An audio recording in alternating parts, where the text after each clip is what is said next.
Class, let us all stand up and feel the presence of the Lord. James, please lead the prayer.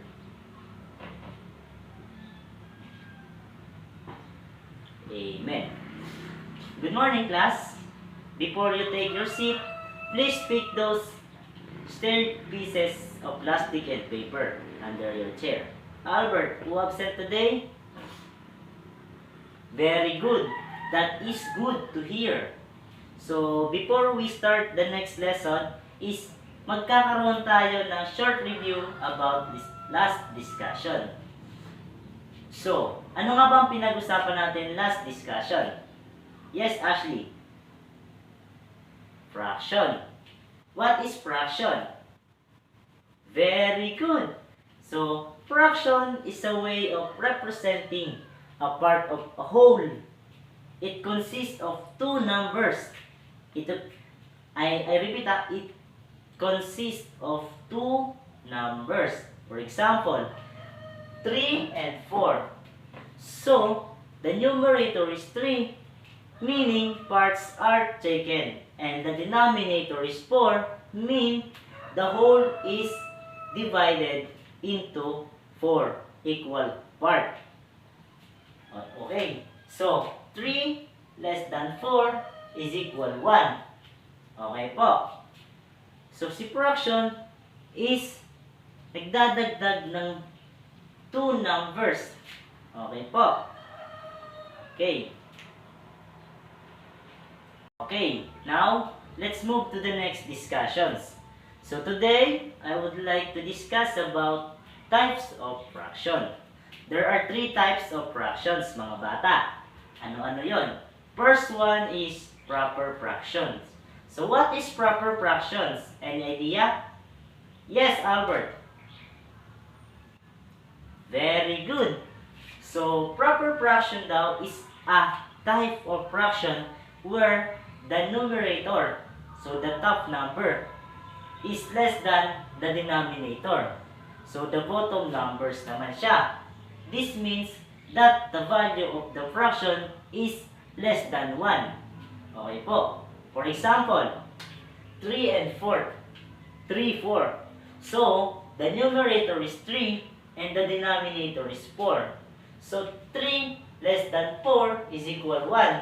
Since 3 is less than 4, so a proper fraction has a numerator that is smaller number.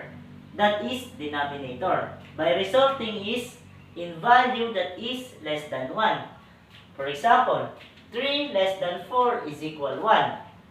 So, yung 3, ima-minus natin sa 4.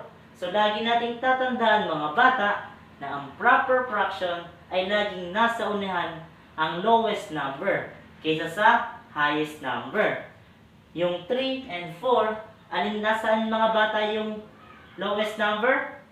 Nasa unahan. Very good. Yung highest number ay nasa hulihan. So, si proper fraction ay laging nasa hulihan, ay nasa unahan ang lowest number kaysa sa highest number. For example, 3 and 4. 3 less than 4 is equal 1. Another example, mga bata. 2 and 5. So, 2 less than 5 is equal 1. Is equal 3. So, yung 2 is lowest number.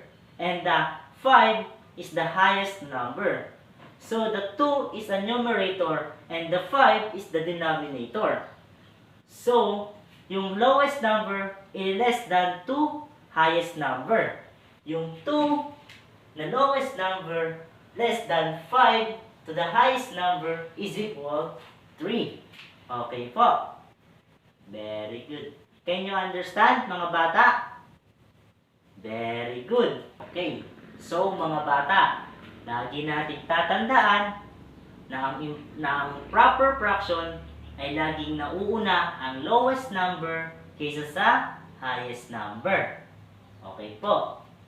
Lagi natin tatandaan yan na ang proper fraction ay laging nauuna ang lowest kaysa sa highest. Example, 1 and 5. Sa denominator is 1, and the numerator is 5. So, nauna yung lowest kaysa sa highest. Yun po yung proper fractions. Naintindihan po ba mga bata? Very good. So, the second one is improper fraction. So, what is improper fractions? Yes, Carlo. Very good. So, improper fraction has a numerator that is greater than or equal. It is denominator. Resulting is in one value that is equal to or greater than 1. So, example. So, si improper fraction po, 2 or greater than 1. Example, 7 and 4. So, the denominator is 7 and the numerator is 4 is equal 1. Since 7 is numerator is greater than. So, si 7 is greater than. Siya yung numerator.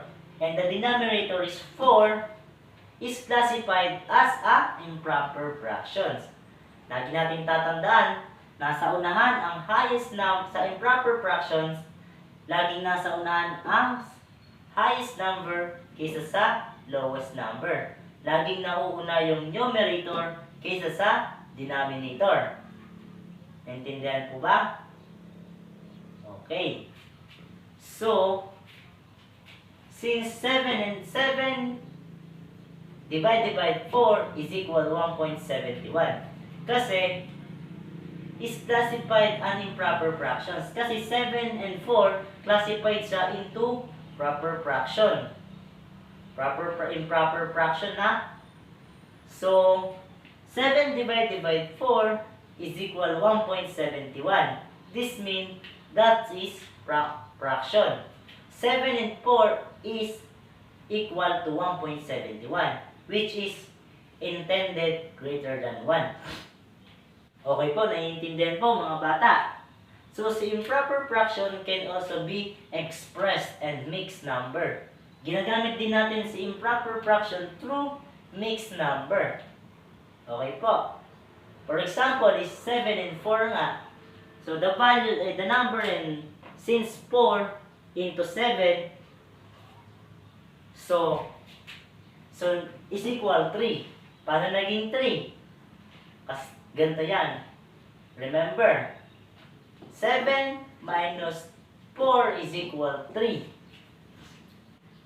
Okay po. Those fraction, 7 and 4 can be expressed into fraction. And 4 and 3 and 4 can be expressed fractions. Okay po. Si 7 and 4, pwede natin siyang gawing improper fraction. Pag in-express na natin siya, pag minus na natin, makukuha na natin yung proper fractions. Yung 3 and 4. Kasi tulad niya ng sabi ko kanina, si proper fraction ay lowest ang nauuna and lowest number. And yung highest number ay nasa dulo. So, magiging proper fraction yung 7 and 4 pag minus natin yung 4 minus 7 is equal 3. Ma-express siya into 3 and 4. So, magiging yung improper fraction, magiging proper fractions. Naiintindihan po ba, mga bata? Okay, very good. Okay, so the third one is mixed number. So, what is mixed number? Yes, cohort? Mixed numbers is a way of representing a quantity that consists of both a whole number and a proper fraction. Very good. So, mixed number is a way of representing a quantity that consists of both a whole numbers and a proper fraction. It is commonly used in very situations such as cooking and measuring where mixed number. So, there are two parts of mixed number. The first one is whole number. So, whole number, this is the integer part of mixed number. And the second one is proper fraction. So, this is the part that represented a portion of a whole. Can you understand, Kurt? Yes. Very good. So, I'll give an examples of mixed number. 2 and 3/4. So, 2 is a whole number. And 3/4 is a fraction. So, the mixed number represents 2 of whole units and additional fractions in 3 and 4 of the units. So, comparing mixed number, you can also convert a mixed number into an improper fractions. So, pwede natin i-convert si mixed number to improper fraction. So, this is multiply the whole number by the denominator of a fraction. And then, addition the numerator. So, the result become the numerator will the denominators remain same. For example, 2 and 3 and 4. So, 2 is a whole number. I-multiply natin siya sa denominator. Yung denominator natin is 4. So, 2 times denominator is 4 is equal 8. Then, add the numerator by the answer. So, after that, numerator can add the denominator. So, 8 plus 3 is equal 11. So, the improper fraction is 11. Naintindihan po ba? Okay. Naintindihan? Yes. Yes. So, another example. 3 and 5 and 8. So, multiply by the whole number is 2 and by the denominator is 8. I-multiply ulit natin. 2 times 8 is equal, Kurt, 2 times 8 is equal 4. 16.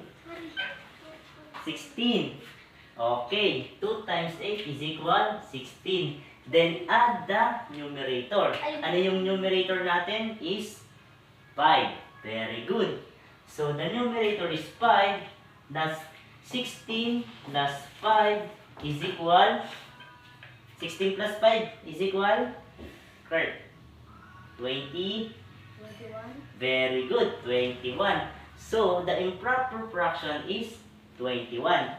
Naintindihan po ba, Kurt? Yes. Yes, very good. Okay. So, yun yung discussion natin about type of fractions. So, before the end of discussions is magkakaroon tayo ng short activity about discussion today. Understand? Yes. Okay, very good.